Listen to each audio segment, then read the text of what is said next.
अस्सलाम वालेकुम वरहमत उल्लाहि वबरकातुहू। तो आज हम बात करेंगे कि औरतों के लिए तरावी का क्या हुक्म है। तरावी मर्दों और औरतों सबके लिए सुन्नत मौक़दा है, मगर औरतों के लिए जमात सुन्नत मौक़दा नहीं है, जबकि मर्दों के लिए तरावी जमात के साथ ज़रूरी है। सहाबा इकराम के दौर में रमज़ान के लिए तरावी का बेहद एहतमाम किया जाता था और तमाम सहाबा और सहाबियात पढ़ा करते थे और औरतें भी मुकम्मल एहतमाम किया करती थी और अपने घरों में किसी कारी से कुरान करीम सुना करती थी। ये बात मुअत्ता की शरह में मौजूद है। इसी तरह हज़रत आयशा रज़ी अल्लाह तआला अन्हा के ग़ुलाम थे हज़रत ज़कवान, जो रमज़ान में हज़रत आयशा रज़ी अल्लाह तआला अन्हा को तरावी पढ़ाया करते थे, कुरान सुनाया करते थे और ये रिवायत मुअत्ता इमाम मालिक में मौजूद है। खुद इमाम मालिक रहमतुल्लाह अलैह के बारे में मरवी है कि आप भी हज़रत आयशा रज़ी अल्लाह अन्हुमा की पैरवी में अपने घर वालों को घर में ही तरावी पढ़ाते थे, लेकिन जामे मस्जिद में औरतों के लिए कोई एहतमाम नहीं होता था। तो अब खुलासा ये हुआ कि औरतें तरावी की नमाज अपने घर में ही अदा करें, ये ज़्यादा बेहतर है। औरतों के लिए ये दुरुस्त नहीं है कि बाजमात शरीक होने के लिए बाहर जाए, फिर वो चाहे वो आम दिनों की नमाज हो या फिर तरावी की नमाज हो। अब बहुत सारी मेरी बहनें ये सवाल करेगी कि आप सल्लल्लाहु अलैहि वसल्लम के ज़माने में औरतें मस्जिद में आया करती थी, तो अब क्या मसला है। तो अब उनके लिए चंद गुजारिशात है। इस बात में कोई शक नहीं कि हुज़ूर सल्लल्लाहु अलैहि वसल्लम के ज़माने में औरतें मस्जिद में नमाज के लिए आती थी, लेकिन वो बेहतरीन ज़माना था। आप सल्लल्लाहु अलैहि वसल्लम बनफ़्स नफ़ीस मौजूद थे, वही का नुज़ूल होता था, इस्लामी अहकाम नाजिल हो रहे थे और औरतों के लिए भी इल्म दीन और शरीयत के अहकाम सीखना ज़रूरी था। लेकिन उस वक्त भी औरतों को यही हुक्म था कि उम्दा लिबास और ज़ेवरात पहनकर और खुशबू लगाकर ना आए।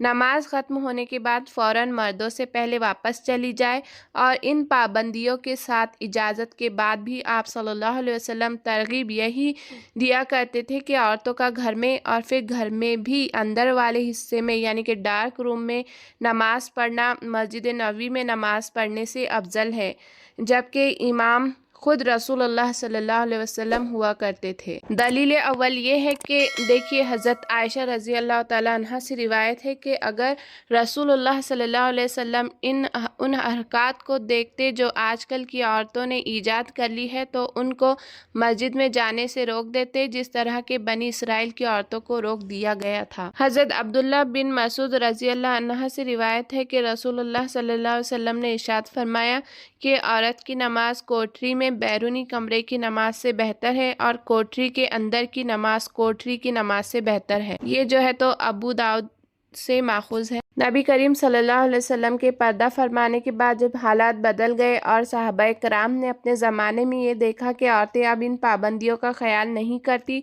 तो हज़रत उमर रज़ी अल्लाह तआला अन्हा के ज़माने में सहाबाए कराम की मौजूदगी में औरतों को मस्जिद आने से मना कर दिया गया और उस पर गोया सहाबा कराम रज़ी अल्लाह ताला अन्हा का इत्तेफाक हो गया। जैसा कि आपने सुना कि हज़रत आयशा रज़ी अल्लाह ताला अन्हा फरमाती है कि औरतों की जो हालत आज हो गई है, वो हालत अगर हुज़ूर सल्लल्लाहु अलैहि वसल्लम के ज़माने में हुई होती तो हज़रत हुज़ूर सल्लल्लाहु अलैहि वसल्लम औरतों को मस्जिद आने से मना फरमा देते। ये उस ज़माने की बात है जब हुज़ूर सल्लल्लाहु अलैहि वसल्लम के विसाल को ज़्यादा अरसा भी नहीं गुज़रा था।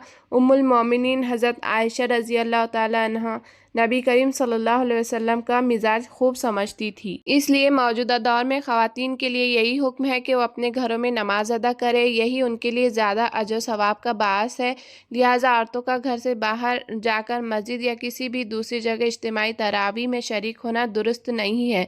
लेकिन अगर अपने घर में ही तरावी की जमात हो रही हो और घर का मर्द ही घर में तरावी की इमामत करे और उसके पीछे कुछ मर्द हो और घर की ही कुछ औरतें पर्दे में उसकी इक़्तिदा में हो, बाहर से औरतें ना आती हो और इमाम औरतों की इमामत की नियत करे, तो इस तरह औरतों के लिए तरावी की नमाज में शिरकत करना दुरुस्त है, इसमें कोई कबाहत नहीं। इसी तरह अगर इमाम तन्हा हो यानी उसके अलावा कोई दूसरा मर्द ना हो और मुक्तदी सब घर की औरतें हो और औरतों में इमाम की कोई महरम खातून भी मौजूद हो और इमाम औरतों की इमामत की नियत भी करे, तो उस सूरत में भी तरावी दुरुस्त है। घर की जो ख़वातीन इमाम के लिए नामहरम हो वो पर्दे का एहतमाम करके शरीक हो सकती है, लेकिन अगर इमाम तन्हा हो और मुक़्तदी सब औरतें हो और औरतों में इमाम की कोई महरम खातून या बीवी ना हो तो ऐसी सूरत में इमाम के लिए औरतों की इमामत करना मकरूह होगा, लिहाजा ऐसी सूरत से इज्तनाब किया जाए।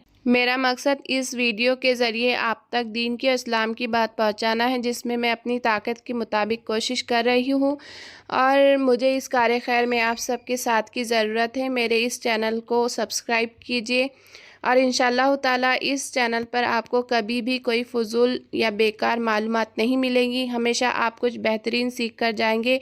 इसके अलावा मैं इस्लाम के मुतालिक आपके तमाम तर सवालों के जवाब देने की कोशिश करूँगी। जज़ाकल्लाह खैर।